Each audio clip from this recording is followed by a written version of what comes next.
তোমাকে মানুষজন খুব এখন চিনে because of your Khushboo serial. Recent Deepto star hunt champion হলাম। তুমি নাচের মেয়ে। আমি ছোটবেলায় সাজতে অনেক বেশি পছন্দ করতাম, Okay. তো একদম খুব বেশি করে লিপস্টিক দিতাম, এর জন্য আমাকে নাচ শিখেছি। আমার ওয়ার্ল্ডে আমি নায়িকা ছিলাম। আমার ভাই হচ্ছে প্রথম নিয়ে আসে। মিডিয়াটাকে কখনো প্রফেশন হিসেবে যে নিব, সেই জায়গা থেকে আমি এতটা ডিটারমাইন্ড ছিলাম না ফেমাস হওয়ার জন্য বা কাউকে দেখানোর জন্য। এটা না, অ্যাক্টিংটাকে কিভাবে ইমপ্রুভ করা যায় সেটার দিকে বেশি ফোকাস চলে গেছে।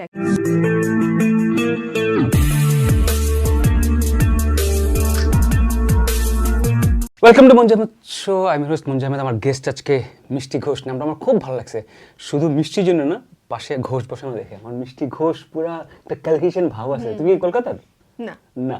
ওকে, she is Mishti from Bangladesh. Mishti, welcome to my show. Thank you. Nervous? আপনার সাথে কথা বলছি, কখন কি কোশ্চেন করে বসেন, নার্ভাস থাকাটা স্বাভাবিক না? তারপরে হচ্ছে কি যেন আমাকে চ্যালেঞ্জ দিছে অলরেডি। সো এনিওয়েজ, মিষ্টি, তোমাকে মানুষজন খুব এখন মনে হয় চিনে because of your Khushboo serial, না? আগে তোমার ইন্ট্রো একটু দাও, শুনি, আমরা গল্প থাকবো। দেন আমাকে যে চ্যালেঞ্জটা তুমি দিছো সেটাতে আমি ট্রাই করব উত্তরে যেতে। I would love to win. Okay, please.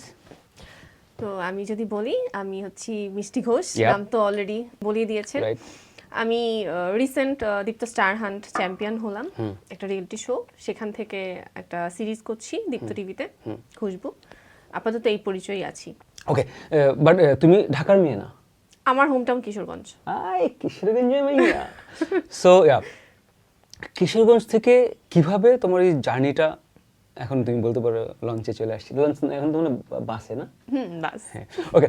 আগে শুনি, মানে কিশোরগঞ্জের থেকে এইভাবে মানে অ্যাক্টিংয়ে বা নাচে, তুমি নাচের মেয়ে, আই নো, কিভাবে মানে এই স্বপ্নটা কখন থেকে কিভাবে? স্বপ্ন তো আচ্ছা, ছোট শি ইজ থেকেই। অনলি 19, ও মাত্র 10-এ পড়ে।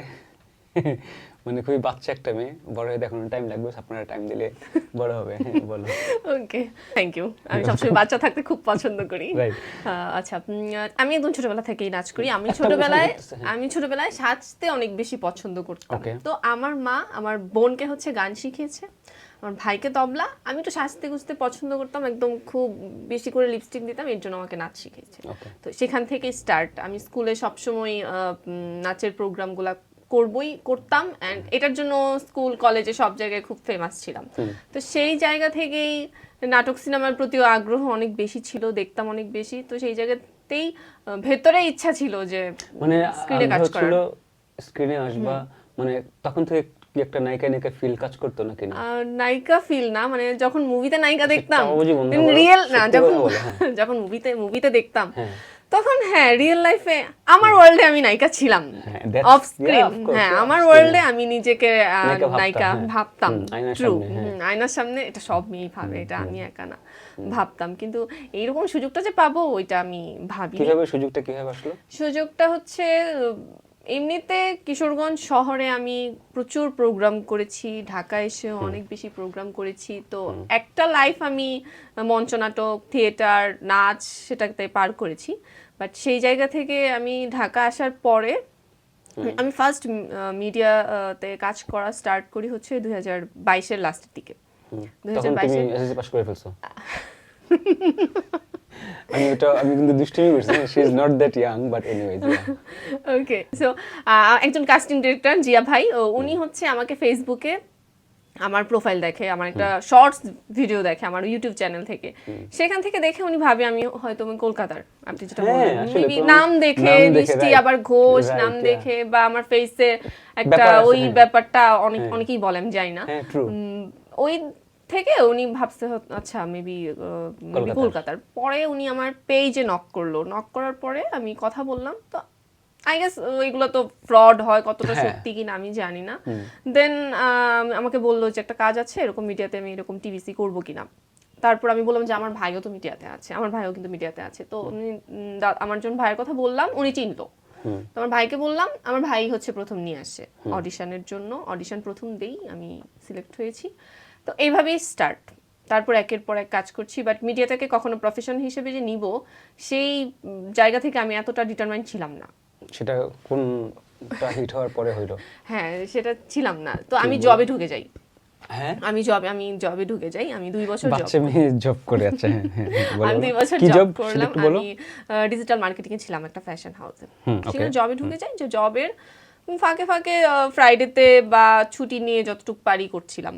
তো এর মাঝখানে বাট জবে আমি না innerly I was not Satisfaction, happy okay. না, কারণ আমার তো বাধ্য হয়ে করছি, এরকম স্ট্রং একটা পজিশন তো লাগবে যে মিডিয়াতে যাওয়ার জন্য, সেটা পাচ্ছিলাম না।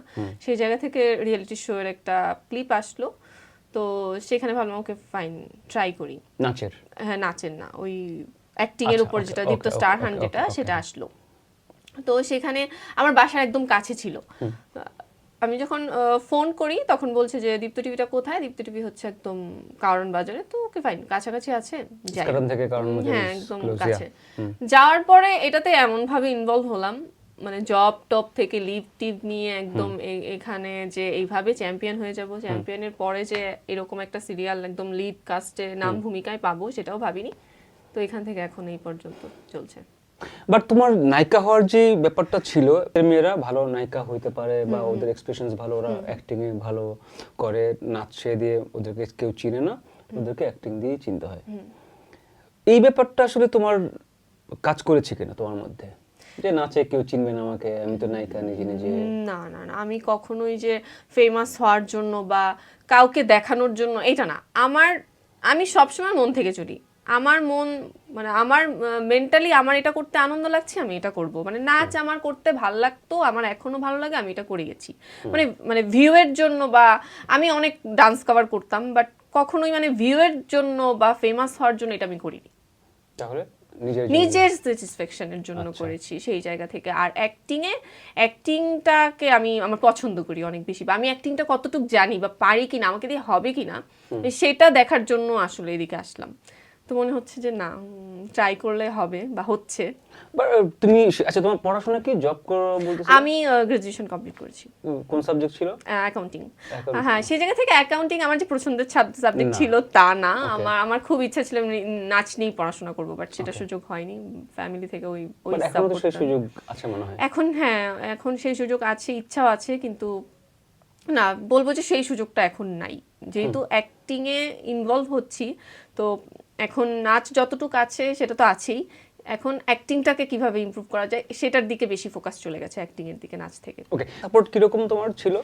ফ্যামিলি থেকে সাপোর্ট ছিল, কিন্তু হচ্ছে কি, আমাকে বলতো যে যাই করবা বাসায় থেকে করো, মানে কিশোরগঞ্জ থেকে করো। যেমন আমার পড়াশোনাটা হচ্ছে কিশোরগঞ্জ, তো আমি যদি পড়াশোনাটা আরো ঢাকায় করতে পারতাম বা আরো আগে থেকে মিডিয়াটা স্টার্ট করতে পারতাম, আমার মনে হয় আমি আরো হ্যাঁ, ঢাকায় করতে পারলে একটা প্রেম হইতো, একটু ব্রেকআপ হইতো। প্রেম তো ঢাকায় থাকলেও কেন হবে, প্রেম তো যে কোনো সময় যে কোনো প্রান্তে হতে পারে। বাট ঢাকায় হইলে জিনিসটা ডিফারেন্ট হতো তোমার জন্য। একটা সেটা তো এখনো হতে পারে। হ্যাঁ, এখন তো দেরি হয়ে গেছে না, এখন তো হবেই ফর শিওর, না সেটাও না। আমি বলতেছি যে যখন তুমি ঢাকায় যদি পড়াশোনা করতা, তখন আরো বেশি আগে পেকে যেতা, পাকনি হয়ে যেতে তুমি আগে থেকে। তখন তোমার আগে থেকে তোমার প্রেম হইতো, ব্রেকআপ হইতো, ব্যাপারটা আরো সুন্দর সুন্দর হতো হতো। তোমার সেই জন্য, সুযোগটা আমি পাইনি। তোমার ক্যারিয়ারের জন্য এসে হতো, ঠিক আছে।